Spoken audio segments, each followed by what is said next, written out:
ചുട്ടികുത്തി കളിയാടി കഥ പറഞ്ഞ് സാബ്രി നടന്നെടുത്തത് ചരിത്രത്തിലേക്കാണ്.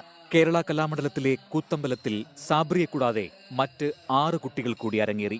സാബ്രി ഉൾപ്പെടെ 5 കുട്ടികൾ പുറപ്പാട് ചടങ്ങിൽ കൃഷ്ണവേഷത്തിൽ അരങ്ങിലെത്തുമ്പോൾ മറ്റ് 2 പേർ ലവകുശന്മാരായാണ് എത്തിയത്. 2023 സാബ്രി കഥകളി അഭ്യസിക്കാൻ തൃശൂർ ചെറുതുരുത്തിയിലെ കലാമണ്ഡലത്തിലെത്തുന്നത്.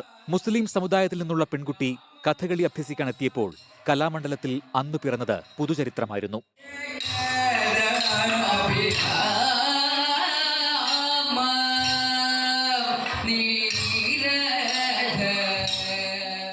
പഠിപ്പിക്കുന്ന അനിലാശനാണ്. അനിൽകുമാർ അശ്വനാണ് എന്നെ കളരി പഠിപ്പിക്കുന്നത്.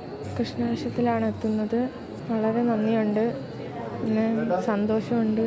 ഇടമുളയ്ക്കൽ തേജസ്സിൽ പരിസ്ഥിതി ഫോട്ടോഗ്രാഫർ നിസാം അമ്മാസിന്റെയും അനീഷയുടെയും മകളാണ് സാബ്രി. കഥകളി എന്ന് വെച്ച് കഴിഞ്ഞാൽ ഈ 2 വർഷമോ 3 വർഷം കൊണ്ട് പഠിക്കാൻ പറ്റുന്നതല്ലല്ലോ. ഏതാണ്ട് 10-12 വർഷമെങ്കിലും എടുക്കും ഇവർ നല്ല രീതിയിലൊരു സ്റ്റേജ് ആർട്ടിസ്റ്റായിട്ട് മാറണമെങ്കിൽ. അത് പിന്നെ അവരുടെ എല്ലാം കഴിവാണ്, അവരുടെ ടാലൻ്റ് അനുസരിച്ച് അവർ മാറി വരും.